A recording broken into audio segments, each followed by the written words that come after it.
Welcome to the Dog Psychology Podcast with Todd and Art. All right, welcome to the Dog Psychology Podcast with Todd and Art, and we are a little bit late with this episode because yours truly decided to accidentally delete the last episode that we recorded, so here we are recording twice in 1 week. But dumbass. Dude, I felt so bad. I messaged Adam, like, hey, Adam, the podcast is ready for you to edit, ready for you to send out. And then he was like, it's not there. I'm like, what are you talking about? It's there. So I went in there. I'm like, oh, no, I deleted it. And that was a big mistake. I have I'm just totally kidding. That's something I would do.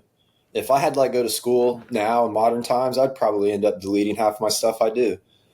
I'm definitely not going to be good at that. No worries, man. I get to do another one. Yay! It's funny because, sometimes when I'm talking to people, I'm like, oh, we have this episode. We did this episode on, whatever. I don't even remember what we talked about last episode. I mean, I remember we talked about a client that you worked with, and I mentioned about a family that I knew that they lost their dog and things like that. So that was some of the things that we talked about. I really had to think about what did we talk about? Because sometimes I just think that they all kind of blend together. I'm like, I don't know if we really, because we pretty much released everything that we've recorded. Yeah. Except that one because I deleted it. So are you somebody that thinks from behind? Are you always thinking ahead, or are you kind of in between that? As far as what? Just episodes? in general. Just in general, like right now, would you be really legitimately in a regretful state or holding on to the past, anything like that? No. I mean, I felt awful about it because we put our time and effort into it, but at the same time, I really think that looking back, it wasn't that great of an episode. I remember after we recorded it, I remember saying, that was okay. Okay, good. But at the same time, there's been some times when I thought, man, that episode's okay. That people are like, man, I really love that episode. So it's it doesn't depend on me or what I think. It's impossible to tell in some ways, I kind of gained a little bit of the ebb and flow on social media, kind of riding out, you get these numbers back at you, kind of tell what people want. And I remember Steve a long time ago saying, you'll put something out that you think so amazing because it really hits a training point, or it's a good video of the handling of a dog and nobody cares. And then you put out something that's almost meaningless in your mind and it just, yeah. I learned that early on by just showing a video of a dog bowing.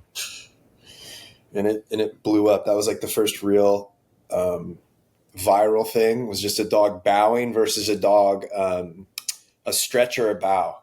Everybody was like, yes, that, and then everybody wants advice on aggression, but you really can't answer any questions when it comes to aggression. Yeah, that's kind of challenging because again, one, you're not really seeing the dog, and then you don't know the skill set of the person.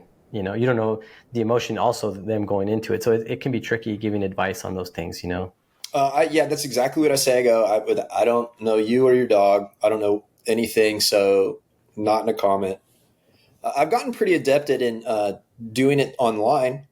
I do a lot of online appointments, and, the way you can describe things and explain things, especially if you know the energy of the human.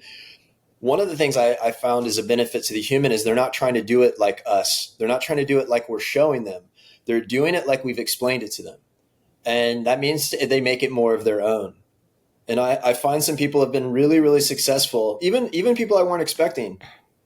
And I think it just has to do with it's easier for them to use the information sometimes than it is for us to show them. Not always. Yeah. I have noticed that. Yeah, you also get the opposite end of that is I see this all the time on Caesar's Instagram, oh, I did what you said to do and it didn't work. Oh, fuck. So there's a lot of nuances to even those things. You know what I mean? Well, those are the people that you can't help anyways. In all seriousness, you know what I mean? Those are the people that are coming at this from just purely information or intellect. It's almost like it removes their responsibility. I think when people are talking like that, they haven't connected themselves to it enough. Yeah. I mean, think about it. When you listen to people talk, how many little red flags or little things people say, and you're like, oh, know what that means. Oh, yep, got that, And I've been thinking about that a lot. I'm always having to come up with ideas for posts. We use a lot of detached language in describing dog behavior. Resource guarding. Bitch, that's possession. You know what I mean? Resource guarding sounds like you're not involved. The dog is guarding a resource. No, dude, they're possessing something against you. The way that a lot of, it's always fear aggression. It's always, they always will always make sure they add the word fear. Everybody's always making the language as soft on them as they can. Nobody just says it for what it is. Dog biting people. Oh, I shouldn't have, Didn't come break up. skin. Didn't break skin. Yeah, it didn't break skin. It's only been, I had somebody justify a dozen. They're explaining, they go, it's only been, they go, it's only been about a dozen. And they go on and I go, did you hear yourself? Justification. That's always connected to chaos. Always. You're justifying So, Hey, dog psychology listeners, Art here. We're going to get back to the show in just a few seconds. But before we do, I wanted to share something with you that I'm really excited about. Now, if you're passionate about understanding your dog on a deeper level, then I have something very special for you. Join the Better Because of My Dog Psychology community, a place where dog owners and professionals alike can come together and grow, learn, and strengthen their bond with their dogs.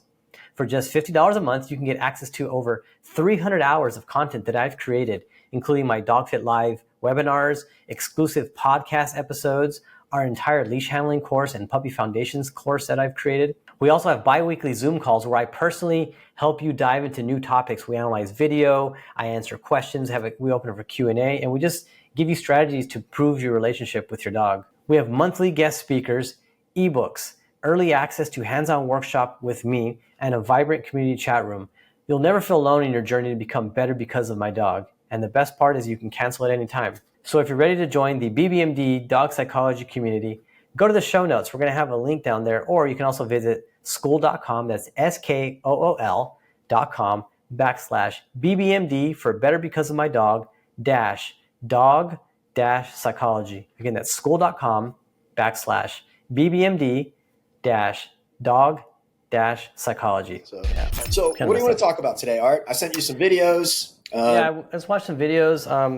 We can share some of the videos and talk about those things. But before I get into that, actually, it was the last episode where we talked about family and pack. And I also want to talk about something real quick because and it goes back to what you just mentioned, by the way, about like you can give advice to someone and then they can take what they hear and they can perceive something completely different than what we're actually saying, Yes, sir. And so when we did the last episode, you asked me some questions. One of the things you asked was like, can you stop aggression without a correction?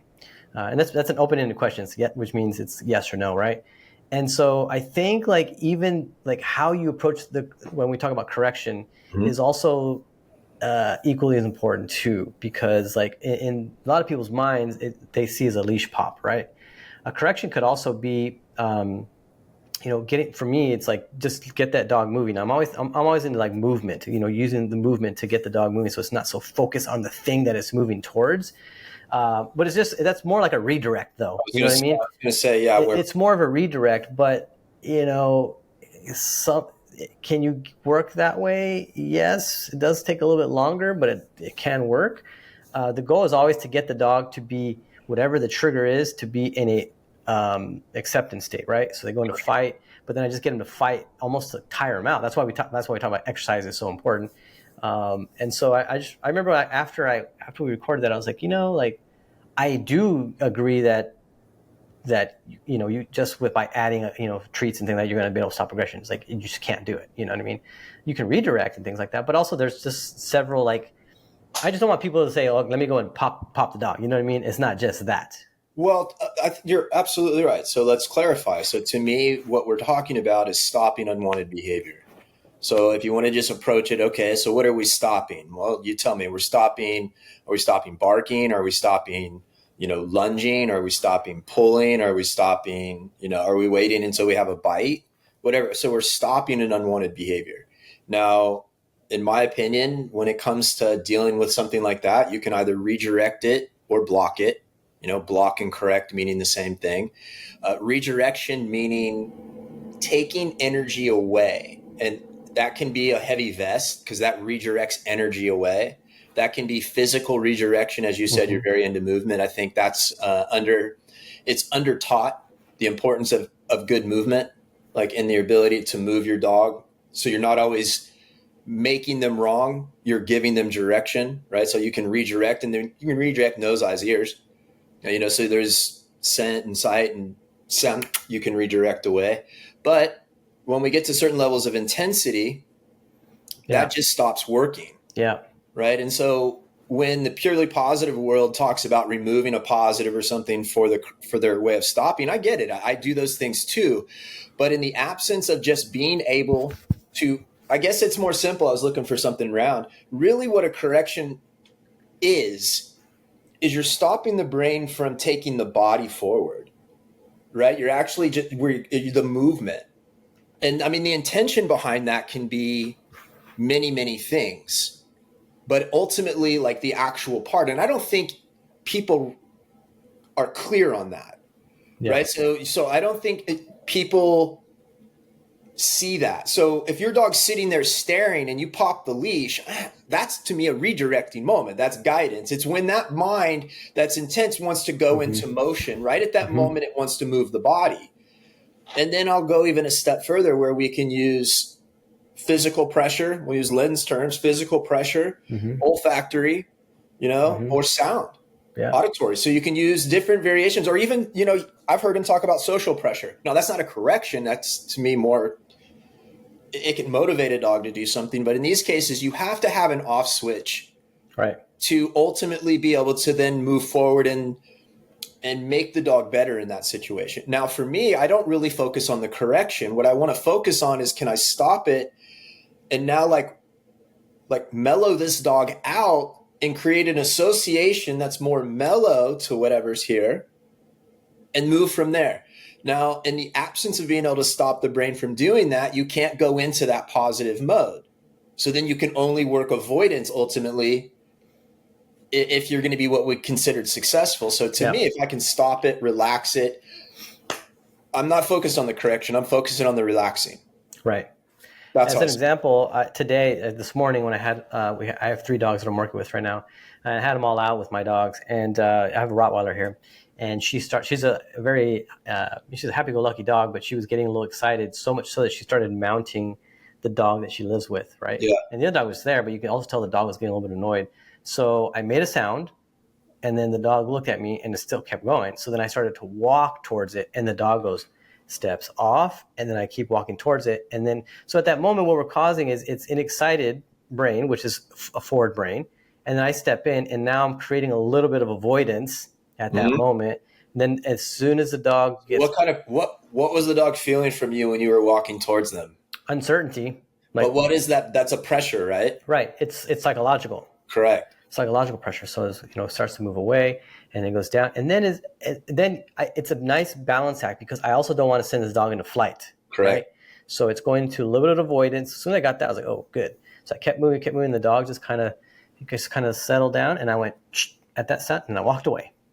So it's like marking that moment to say, when I hear this sound, I want your brain to move backwards at that moment, right? So I physically didn't have to touch the dog. I use it all psychologically, right? And so I think that's a correction, right? That's using psychological pressure as a form of a correction to say, stop what you're doing at that moment and make your mind move backwards, but not too far backwards. You go into flight, just enough where you go into avoidance, and then you go, oh, okay. And then it just like hung out there. And then I let it get up, move around, but it doesn't do that thing anymore. So absolutely. So we mentioned before, a bunch of episodes ago, about sensitive dogs. Yeah. I mean, you just kind of explained a textbook example of what a sensitive dog looks like. They will respond in a very sensitive way to various forms of pressure. That psychological pressure captures their attention. Yeah. Right. And then, like you said, it can send them away. But to me, what ultimately a correction is stopping. And that's what you did. And when you get more accustomed to what it really looks like, you get more creative in what causes it and what you can do with it, and how you personally can influence different dogs to go into that stopping mode. Right? Yeah. I just want to clarify that, because I think, is the correction physical? Yes. Is a correction psychological? Yes. Is a correction, there's different forms of like what that looks like. You know what I mean? And if it does have physical elements at the beginning, the goal is for it to just be psychological. Right. Right. I mean, it's the slightest psychological prompt or auditory, for then the brain to recognize that as a stopping. And we always go like this. I wonder if people know why. Because we're actually wanting, you know what I mean? Everybody, when we do this, we all go like this. We want the brain to go backwards. Yeah. Like we want it to go back to that it has to go back. Like take a click back to get that. It rarely can have this and just relax in that same thing. It has to, oh yeah, all right, here we go. Right. So that's funny. I didn't realize that. Nice. Awesome. All right. So we're gonna watch some videos. Which one do you want to do first? Let's start with this whole puppy thing, because what we can do is just do like a quick puppy assessment through the one you have, and then we'll go into the puppy that's gangsta, that's stabbing people, thanking the family. All right. And so this was sent to me from a student of mine in Malaysia. He wanted to know, again, people get so hung up on pack position, but it's funny because this is actually 2 videos. I combined both videos together so we can watch one whole video. But I'll give you my thoughts on it once I show you guys. Yeah, you've seen it a lot more than I have. I just got it today. Okay. 2, 3, 4, 5. So there's 5 puppies.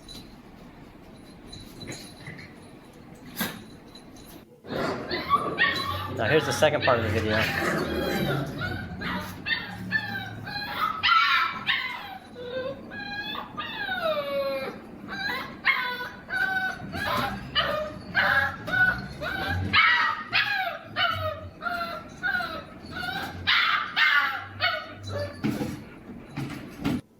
Okay. All right, let me I'll pull it up again, but I'll pause it. All right. I'll just kind of give you what I saw. So when I saw this video, I only got this one first. Like I didn't get any of the videos. This is the first one I saw, and I knew usually the student will send me videos, and then he'll send me like 1 or 2, and then he'll send me a voice message like, "Hey, what do you think?" You know, this and that. And so immediately when I saw this video, I saw this one little guy right here, and everyone's kind of like playing, you know, happy-go-lucky. Who are you pointing to? The one facing us? Yes. Oh, Okay. I'm sorry, you guys can't see my cursor. My bad. Yeah. So the one that's sitting there, I told myself he's either like a very confident dog, or he's just kind of like a back of the pack dog, you know, a sensitive dog that just happens to be there, right? He could be one or the other.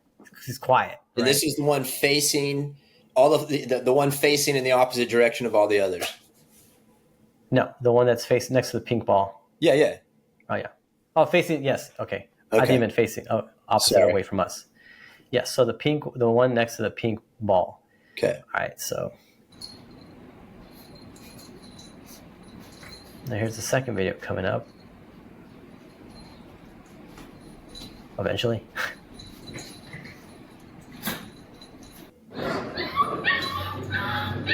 Now my question was, as soon as I saw this one, I was like, is that the same dog? So I tried to look at markings, and I was pretty sure it's the same dog. But sometimes, what if another dog came out of the frame?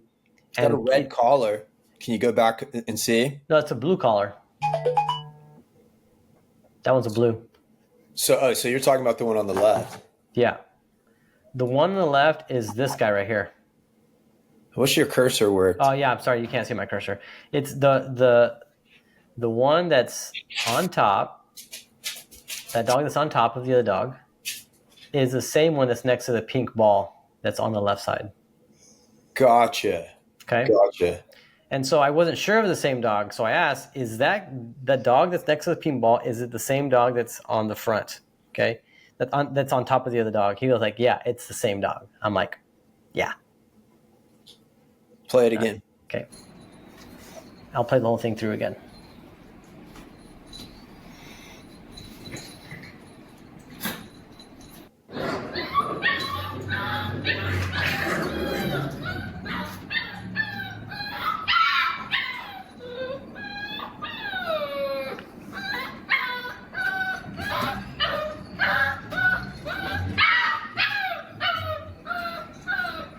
He's the one back there under the mom's back leg. Yeah. Gotcha. It's a short clip. Yeah. I mean, definitely in that you could see what you describe. It's kind of a short clip. I would want to see, 2 or 3 things. A couple like what are they constantly moving towards? Who's kind of that turned away one? Yeah. He definitely wasn't, that outlier. For understanding, dominance or confidence tends to stand alone more. Aloofness is a sign of it. And they talk about it a lot in a lot of other social elements. That you definitely will see that they don't need as much. Even in humans, super super confident humans tend to hang around with fewer people. Yeah, So, my nephew when he adopted his dog, he actually got to see the litter, and so he sent me a video, and he's like, "Which one should I get?" And I was like, "Get the one that's sitting down over there when all the food's over here. Like, get that one. The right. one's not overly excited for food." And it was a golden retriever, typical golden retriever though, but she's pretty good, man. She's a solid dog. What I would want to be able to see, if I would want to be able to see different contexts of things, like, sound, what happens when something loud happens, what happens when something new happens visually, what happens when something social happens, when maybe a dog walks to a barrier and see different things. I wouldn't want a dog that would run up and jump on another dog straight away. Right. I would. So I would pick what I was looking at. You know what I mean? I would kind of say, is it possible to see these things? Yeah. Super easy to see though. Yeah. All right. Do you want to do the knife video? Well, yeah, just because it's also a puppy. And the thing about puppies, all dogs, and this is the beginning of failure. Honestly, it's a funny fucking video, but it's the beginning of a relationship failure, in my opinion. Yeah. And it's a video you just posted on your social media too. And it tells me a lot about the two humans. Yeah. Right away, you can hear the two. I mean, and the other thing is who hasn't walked in and done an appointment for these two ladies, right? All of us. Well, that's what I'm saying. And it's a mother-daughter duo, and they look exactly alike. They're like 5'2". You know what I mean? And just different color hair. And the daughter's like pissed.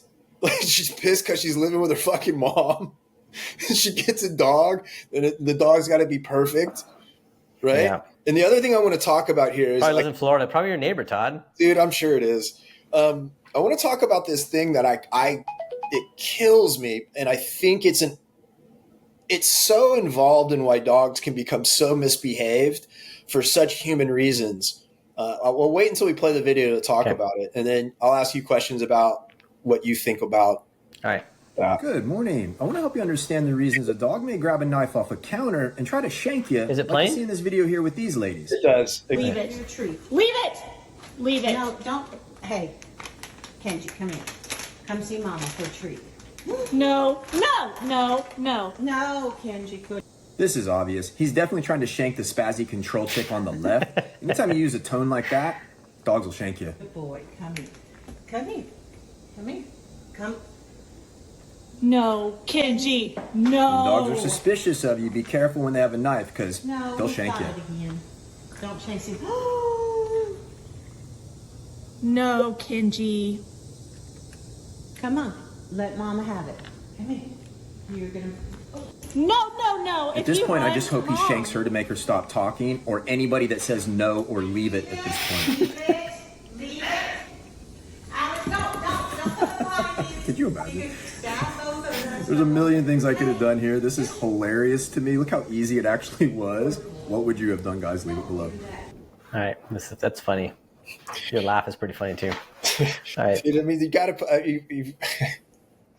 And by the way, you're right. Like, this is people who we deal with on a daily basis, right? Like, this is pretty common. Yeah. So, I mean, your initial thoughts on what you see. Too much talking. Do less. Less is more in this situation. Don't make it a big deal. It doesn't seem like, yes, it's a knife, obviously. I don't think the dog... Not a knife. Yeah, that's not a knife. This is a knife. And we're showing our age now, Todd. And everyone's like, what the hell is that? Yeah, right. So so true. For all your young ones, that's a movie called Crocodile Dundee. It came out in the 80s. Great movie, by the way. Paul Hogan. Paul Hogan was the actor. Anyhow, so, I just think that they're just too much. So now those leave it means run away. All these things, like, just less. Just don't say anything. Don't make it a big deal. You're trying to take this knife away, because that's actually why it's running away, because it's trying to make a game out of it. And the mom, I mean, she had a good strategy. Yeah, she was close. If the daughter wasn't there, the daughter was adding the negative side of it, like, or where she was running away. Let's go back, and you can turn the volume down and go back, because you can actually really see what we're talking about. Right. Okay. There's a visual to what we're talking about, so we can help walk. Yeah. People through it. Good I'm gonna morning. fast forward it. It's Leave right Yeah, it. here. so get right to here. Leave it. Leave it. Pause it. No. So, I right here, got- like you got the attention, the dog's attention right there. Yep. I got asked what would be the first thing I would do.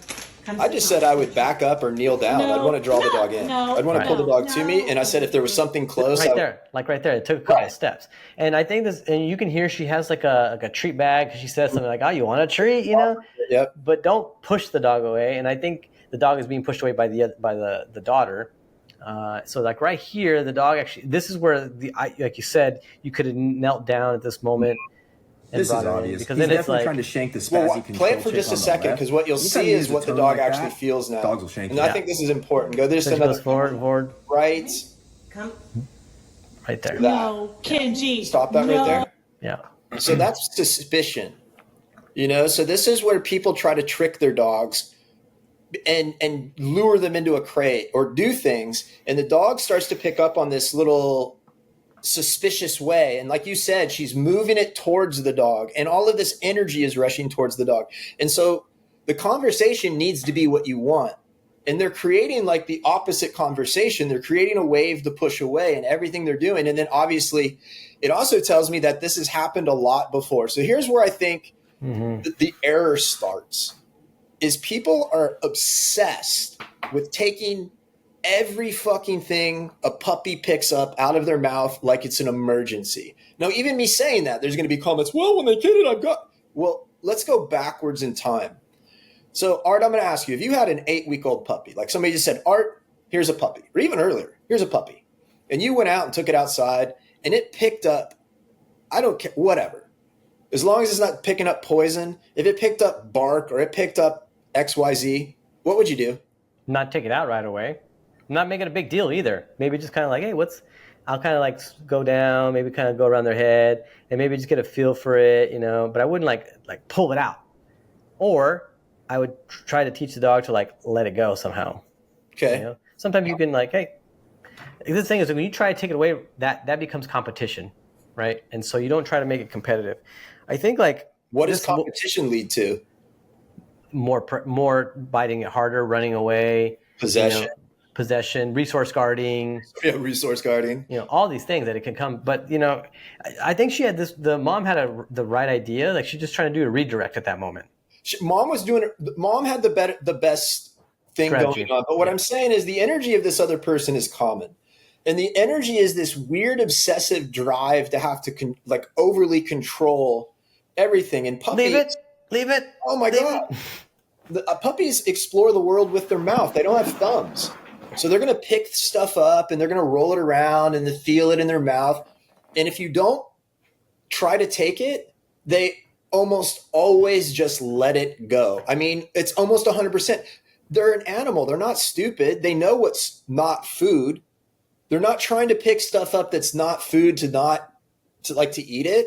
But just like you said, and then really quickly people go to grab it. It triggers competition. And I think next to like medical needed surgeries like cancer and stuff, dogs swallowing things is the most common reason they have surgery. Yeah.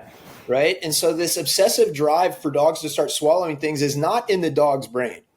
It has nothing to do with anything they understand other than why are you so fucking needy of everything I touch and make this weird energetic game one way or another. You get controlling as hell. You get weird as hell. You try to all these weird things happen, but it only happens right here at this level when I touch something with my mouth. So I'm going to swallow it. I'm going to run from you, possess things with it. I'm not going to trust you very much when you come to bring something to me. Yeah. And I think it creates a shit ton of issues. So, dude, I worked with this sheepadoodle recently. I just took it home this past week. Really easy dog, but where his crate was at, I noticed, I don't know, a week and a half ago, that there was one of my child's socks, like kind of close to it, but it'd been like, it looked like it'd been soaked, like it was like brown in color. And I was like, that's weird. And I thought, did he eat this and pass it through? Like I was super confused, right? And I told my wife, I was like, hey, I found this kind of close to Sheldon's crate. Like, I'm not sure if he got a sock, but I mean, it doesn't smell like poop. It smelled like more like vomit. And I was like, but he's never really has access to the whole house. And, we pick up the stuff if we need to, whatever, like my kids' clothes. And so then the day I was taking him home, there was a sock that was in the kitchen that River just come from school and just took his clothes off like he always does. And so I was walking by, this dog just picks up the sock and like tries to swallow like super fast. I was like, what? In like a vacuum cleaner. I was like, holy cow. But I was able to get it out. But man, it was fast. Dude, the last dog I had stay here, I did brothers one at a time. And I have a couple photos of it. The stuff that came out of this dog's shit was unbelievable. Oh, by the way, that's funny you mentioned that, because sometimes, when you bring dogs in, I have found so much stuff in dogs' poop, panties. Oh my God. Tampons. It's an epidemic at the beginning of dogs doing it, and then like we have to teach them and not take, you said it. I'm going to teach swapping. I'm going to teach slowly, just letting it go. But that energetic rush to grab things out. You heard and at the end, what worked was the lady just calmly, here we go. Yeah. Kind of taking it out of the mouth. And I think owners out there and trainers who listen really need to emphasize this with owners. And this needs to be something that's not lightly passed by. Even if the owner doesn't see it as a big deal, it's triggering a lot of bad stuff between the dog and the owner, and then the dog and the environment. And it's getting really weirdly. Look at how many stories you just told within the last 2 weeks of you know what I mean?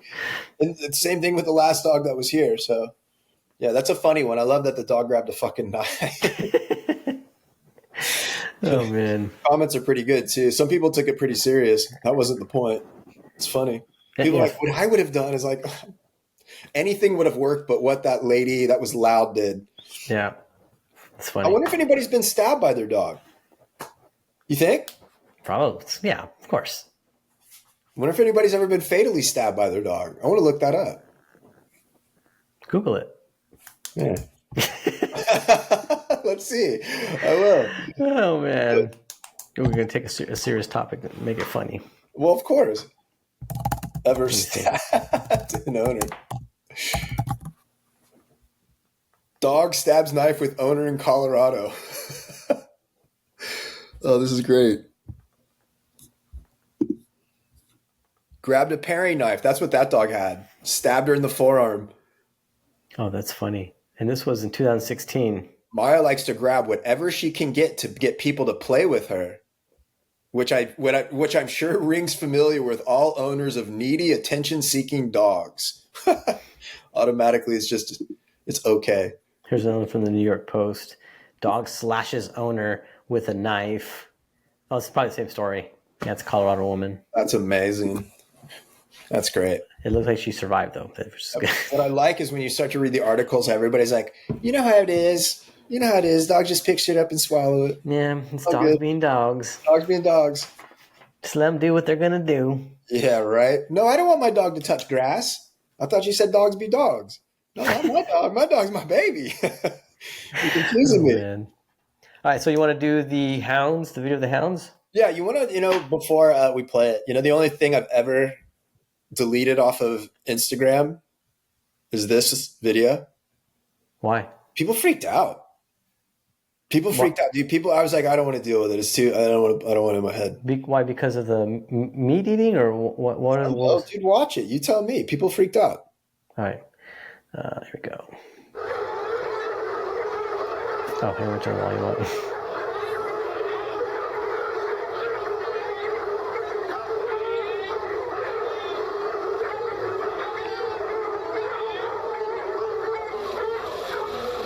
Hey.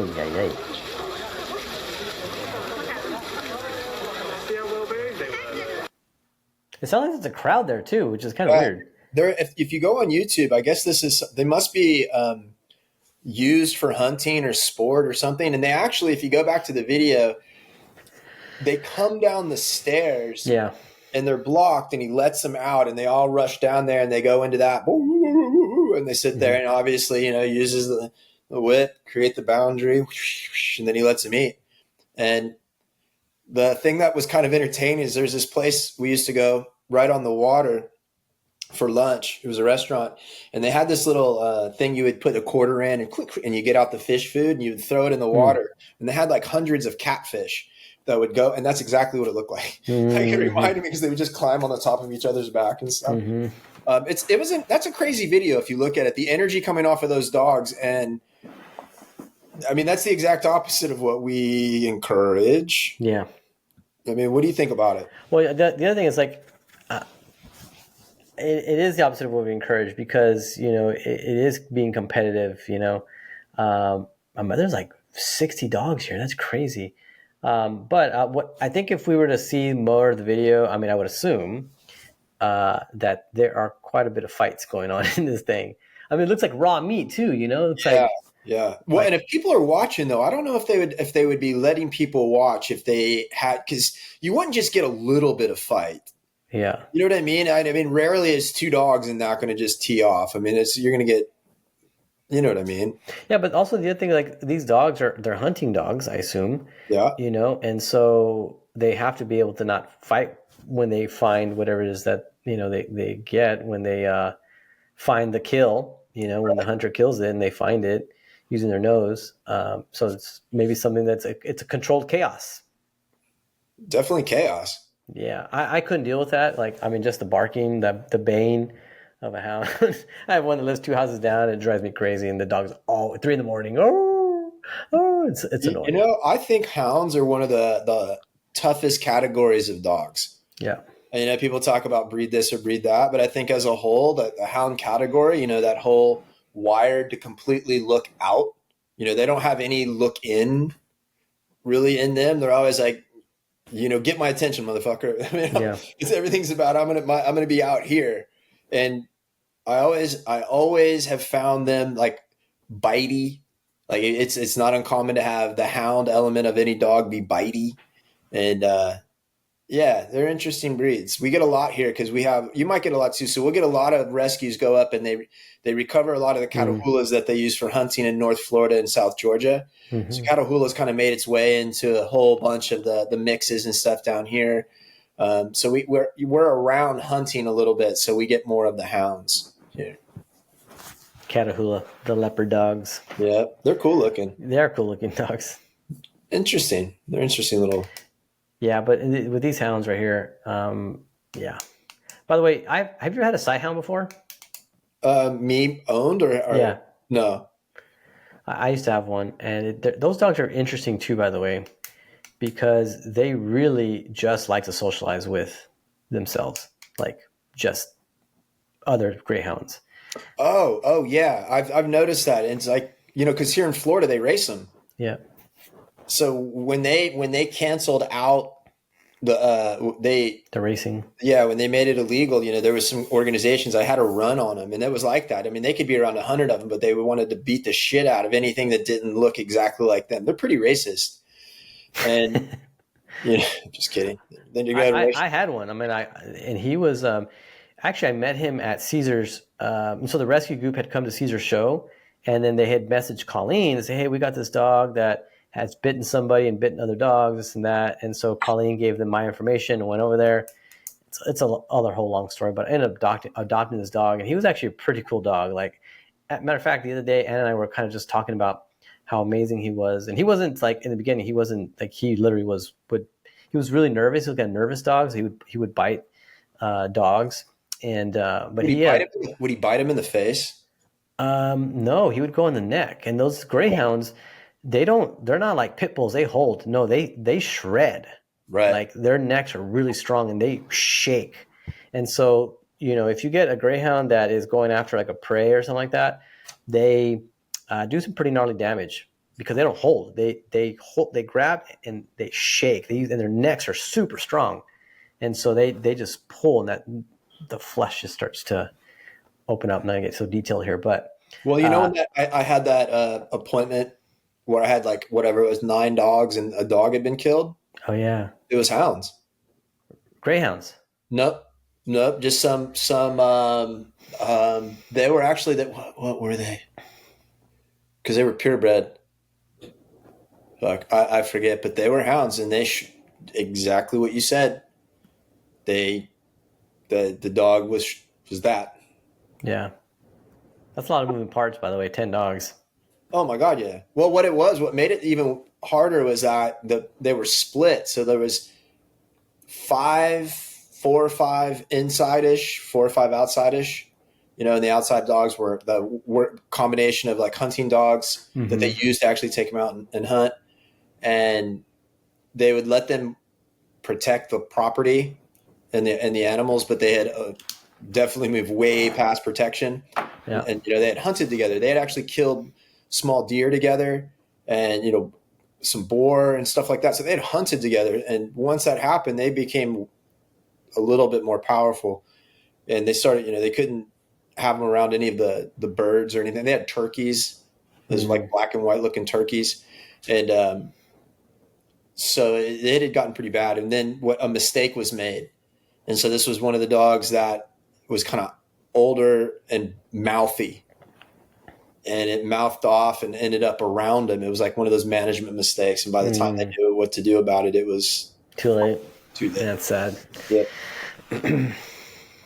That's rough. Well, that's the flip side of it. That was the thing. That was the podcast that got erased, was dealing with that shit when it's people, because that was what it was about, is that we're having a run of people getting bit by their own dogs. Yeah. And it gets kind of heavy, because understanding that once you give advice to somebody bit by their own dog, that you're basically saying, hey, you're at some point, the bite doesn't just go away. There is going to be a moment where you're going to be looking at the situation where a bite can happen. What are you going to do? You have to do something different. So we're asking our clients to take on a lot. We're asking them to essentially risk getting bit. So when you get into these heavy cases, that's why it gets so difficult. And I had somebody ask me through a comment or through a message the other day about post-traumatic stress with aggression. And I explained, I think there's actually a reason that aggression becomes so difficult after a couple of times. I may have explained this to you. We were food for a real long time. The animal human species, we were eaten for a very long time. Our fear part of our brains is, they say, almost identical to what it was when we got started as a species. So our fear mechanisms haven't changed at all. And, when you get around a dog that's super vocal and acting aggressive, and especially if there's 2 of them, you're on a walk and one dog pops off and yours pops off and you're a little bit sensitive, basically your fight flight mechanism is kicked in the same it would have been if you were out, picking berries and you know what I mean? And you're right now having to run for your life or pick up a stick and fight for your life. And so what's interesting is, if any fight takes place, you don't fight the other dog, you fight yours. And your brain is telling you to run away, but your like civilized mind is telling you you have to do something. And and you don't act on any of it. And then it gets trapped in you. Because you don't act on any of it. And before you know it, you hear some of those sounds and your whole brain is scrambled eggs and you don't know which way to go. So no matter what advice anybody gives you, it's not until you actually unwind that you can start to make any progress. And people don't give that enough power. Oh yeah, I know. It's kind of, I piss on myself when I think about it. No big deal. Yeah, I'm kind of nervous. Yeah, I'm sweating right now. It's funny that you mentioned that, because I remember I had set up a Zoom call for Lynn to have a conversation with a German Shepherd as a couple, and the dog had, we talked about that night, when they wake up and they bite the owner. She was walking by the hallway when the dog was asleep, and the dog woke up and attacked her. And then she became very, had some PTSD over it.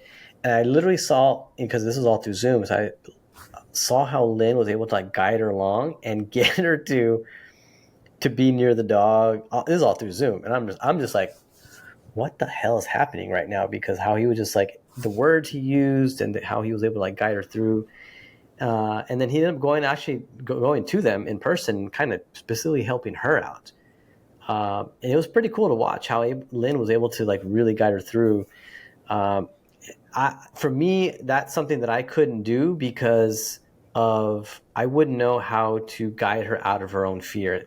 In some cases I do, but this was pretty big. This was a pretty pretty big fear she had of her own dog. And the husband did not have a fear, but he also was looking after his wife too. He's like, if I have to make a decision, I'm going to choose my wife over the dog, but I would really like to see if we can somehow make this work.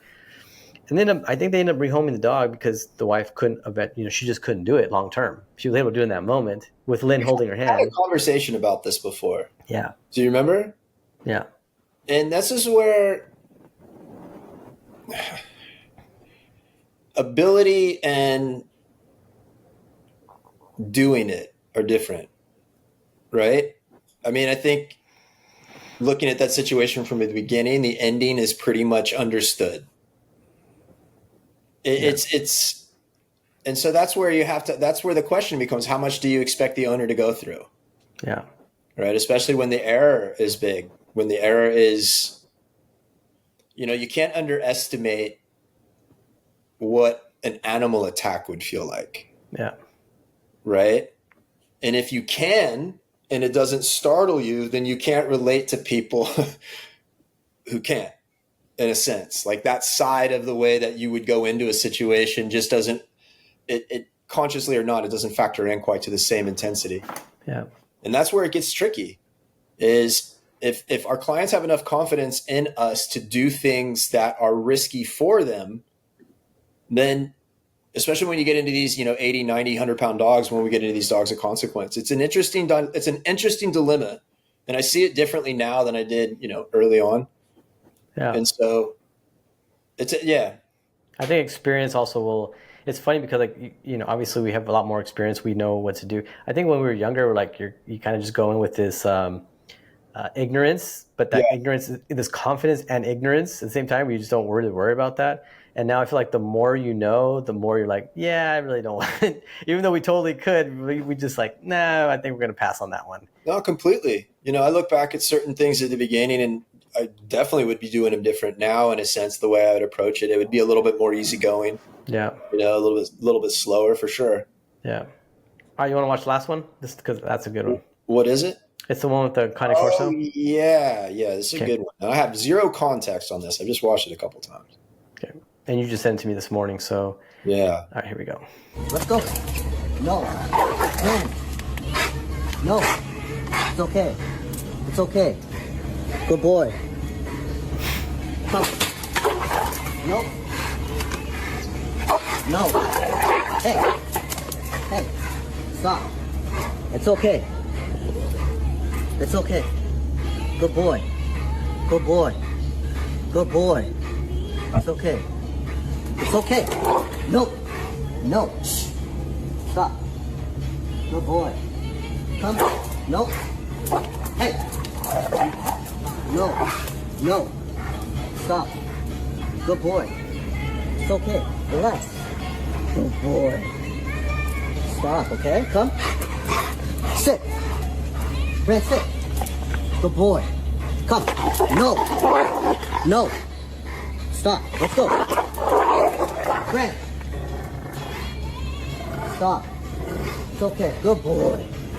Good boy. Good boy. It's okay. It's okay. Good boy.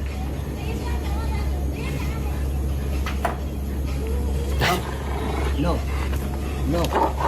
Hey. No. Stop. Let's go. Well, that was funny. I mean, it's not funny, but... Funny, not funny?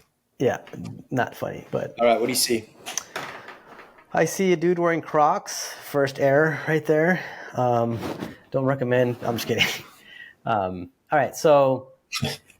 Again, we have no context. I don't know if he's a trainer, if he's an owner. To me, I have zero context. It was on Twitter, and it didn't say anything. I even went back to look to see if I could see anything. So it was sent to me, no context. Yeah, and so, we don't know if he's a dog trainer, if he's an owner, but first things, I don't know how this dog ended up in the pet store. Probably not the best place to be working with a dog just yet. I'm going to assume that... again, I'm only making an assumption because I assume that this guy does work with dogs because there is a little bit of like he's working with like he's working with confidence, but not with a plan of action of what he's doing. I thought the same thing. So he understood like he understood enough to get himself in the situation he's in, but he didn't understand enough, and that's why he's in the situation he's in. Right. Is what it looks like to me. And what he is now leaning on is his physical capabilities, which are keeping him in that situation. Yeah. Right. I agreed with you that there was, when I first saw him, I'm like, this isn't an owner. Or if it's an owner that has actually a lot of experience handling that side of his dog. Mm-hmm. So he's worked with he's worked with somebody, or has gotten himself to the point where he can handle his dog when it flies off the handle. But obviously that's where they're at. So, you know, I broke down some other things in my mind. So I definitely say there's a couple things that are weird. Being videoed. Yeah. Who's videoing? Yeah. Right. So the video would be odd to have somebody standing there doing it. Maybe that's somebody in Petco, and not the music in the background's hilarious. Yeah. Going on. The other one is he got the dog to that point. So this is what got me to what you can see where I believe the reaction ultimately comes from to that point. So I wouldn't think that dog was doing that through the parking lot and into the front door. Right. At least I wouldn't hope not. That's right? That's why I was like, I don't know how he got there. Right. So what I'm looking at, if you go back and watch the video again, what you can tell, go back and I'll show you what. Let's go. No. All right. So you have slow-mo ability? It's okay. No. Okay. What you're going to see now, everybody is going to quickly react to the "don't tell him good boy," right? If you watch this video, I think what this guy is confused about is every time. So here's the reason I think the guy got to this point is the guy's got a prong collar, a muzzle, muscle, and a lot of tightness. So what happened is he kind of muscled this dog in, right? He muscled the dog in. Well, at some point into this, the dog started fighting the pressure big time, huge. The dog started, and so as the dog fought the pressure, the guy added more pressure. Now, if you watch this, the reason he's saying good boy is because he has incorrectly connected the fact that when he stops applying pressure and the dog takes a moment and relaxes and he starts petting it, it feels like the petting's connected to it stopping in my mind. So he keeps going back to it. Like it's the one thing in his mind that he thinks is working. But if you watch the video, and there's, I think, about 11 or 12 bites, this guy would have been fucked up. Every single time, even I think from this position, he turns himself this way. And if you look at I slow-mode this. The dog right here, you'll see it like the next frame, the dog goes like this. The dog looks over and locks eyes with the hand. Mm-hmm. And when he turns and he applies pressure, he goes after it. The dog spins and it grabs where what he's done is, I mean, all of this right here, he's got all this pressure on him, and it looks like this dog has just had enough. And he's basically, every time he applies pressure, he's fighting him. So counterintuitively, and this would be the hardest thing in the world, but the dog is muzzled. This guy needs to go to the end of the leash, in my opinion. And he needs to remove all the pressure. I mean, the dog's already got the muzzle, the leash, the prong, all these things. This dog, he's leaning in on it. He's leaning right against it with his leg, all this stuff. And this dog is just blown a gasket. You can see the red eyes at one point. It's okay. Right, watch. Good boy. Right? Yeah. Nope. Yeah. And if you notice, like that was like because he's petting it and then he goes real fast because this is the thing. Like, yes, I mean he's kind of like this is where it's almost like a false confidence. Like he's confident enough to do these things, but also he's a little bit nervous at the same time. You know what I mean? Well, I think you said it best at the beginning. He's confident, but he's confused. So he doesn't know what to do. And I mean, I'm going to tell a story when we're done with this. I got myself in this position in my very first appointment. I got myself but it wasn't with a dog like this, but it was with a dog being really aggressive. And that confusion I can hold on to. I still feel it. So that you don't ever want to be there. So that's the thing you said at the beginning is if you got yourself there out of that blind, stupid confidence. And if you walk away with this and you go unscathed, don't ever do it again. Yeah. All right. You know? I'm going to play this thing again because you can see his hand is on top of the dog's head. And his right hand pulling. Yeah. And then as soon as he moves his hand back on the leash, the dog almost nails it. Or like, boom. There. Nope. Hit it again. No. Pressure bite. Yeah. And he stops. It's okay. See? Pressure's on all the time too. It's okay. Right Good there. boy. It's the only Good time boy. it's the least Good amount. boy. Yeah. So he's unfortunately making. It's okay. Nope. Then he puts the pressure on with the hand. Stop. Yeah. Good boy. Come. Nope. Hey. No. No. Stop. Good boy. It's okay. Relax. Yeah. Good boy. Still pressure. The pressure. Stop, okay? Pressure's Come. only been relieved once so far. Sit. Brent, sit. Now he's going to do the Good obedience boy. stuff. Sit. Come. No. No. Look at those eyes. Stop. Let's go. Brent. Stop. It's okay. Tina Good Turner boy. playing in the background. What is Honestly, that? dude, when you boy. listen to this guy, his energy stays boy. remarkably even for what Yeah. looks like a. Good boy. You know what I mean? Yeah. I mean, I'm not bashing this guy. I hope people understand that. This is not a bash on this No. trainer. Yeah. No. Any spread. Hey. Like he. No. The thing is, like Stop. the confusion part. If he could just figure that part out, he could be really good. Like. Well, because you can tell he's not really that. He's not unfazed. He's not Right. looking at the camera. You don't see. And so you're right. To me, there's some qualities there, but your confidence can definitely work against you at some point if it gets a little bit smarter than your actual abilities to see it. And like I said, I mean, the hard thing there would be to release all the pressure because it probably feels like you're going to get attacked. You know, it feels like if you put some pressure, like give some release there, and then who knows if the dog gets to the end of the 6 foot leash and feels the pressure, does he come back from 6 feet and wreck you from 6 feet? Yeah, that's the other thing I was thinking about because you said I'll give him more leash. I mean, obviously that can happen also. But let's try it out. He's on a muzzle. That's all right. That's a commercial for that muzzle. That's for sure. Because that thing stayed on. If that muzzle comes off, I mean, that dude's gonna get bit a bunch. Mm-hmm. And that's another thing, by the way, that you should still try and practice in those situations to learn to know what that dog's going to do. So if you have to keep the leash super tight and that dog is making contact with you, good luck when that muzzle comes off. So even I'm not telling people to do this, but this is something that I actually learned this from Lynn, is observe what the dog is doing in these things and take note of what it does, its movement, so that if let's say the muzzle does come off, you know exactly what the dog's about to do, right? So it's almost like he always talking about manipulating play. Like you're always trying to, when you're playing, you're always kind of seeing what the dog does, what their movements are. You're just taking information. It's like, watching film on a fighter you're about to face. You know what I mean? It's the same thing. When we got our dog that started all of this, at about I forget how old she was, maybe a year old, we got a second dog. And they started to fight. The first fight or two, the older dog just beat her up, cleaned her up. And then after that, there was like a third, fourth, fifth fight. The younger dog learned the movements and she didn't get bit in the same place again. And she ended up making it where she was the victor. Boy, those were the days where she was the victor of the fights, just to what you just said. So when you're in the mental state that guy is in, you really are having a hard time learning.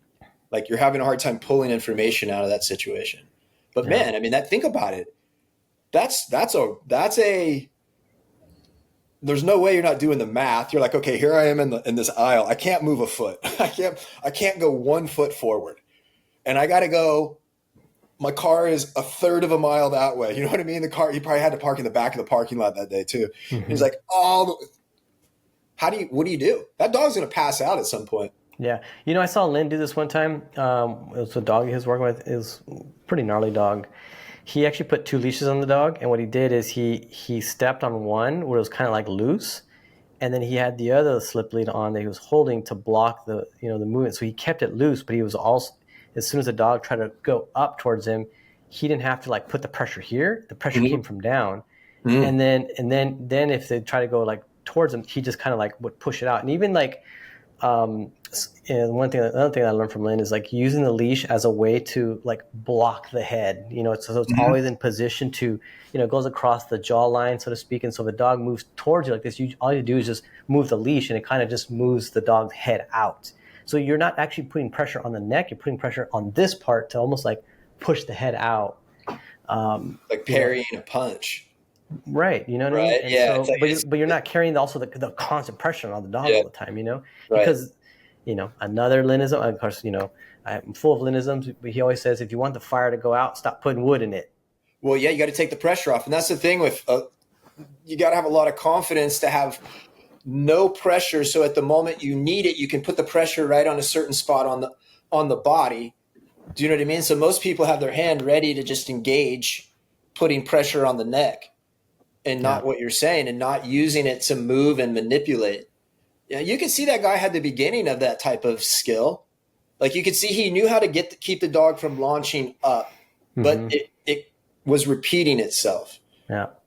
Definitely an interesting. I was gonna post it, but I was like, I don't know if it's not something to post because there's not enough necessarily that people can quote unquote learn from other than don't get yourself in a situation that's potentially got that kind of ending. Yeah. The muzzle's not going to always be the end all tool. Yeah. And that's a pretty serious reaction from that dog. Yeah. Well, cool. All right. This is a good episode. Actually, I like this one a lot better than the last one. Not that the last one was bad. Actually, there was some really good information we had in there, but I do remember telling myself, that episode's okay. But again, I bet you everyone would have loved it. But I guess we'll never know because this is the episode that replaced it. Good. There you go. Always making lemonade out of lemons, Art. Awesome. Thank you guys so much for listening to the Dog Psychology Podcast. If you're not following or subscribing on YouTube, make sure you hit that like button and follow us on Spotify. Any comments you guys leave, we read every single one of them, and I send them over to Todd. We kind of talk about it. Sometimes we laugh at some of them because sometimes they're a little bit ridiculous, but most of them are really good. All right, guys. Well, thanks for watching, and we'll see you next time. Later.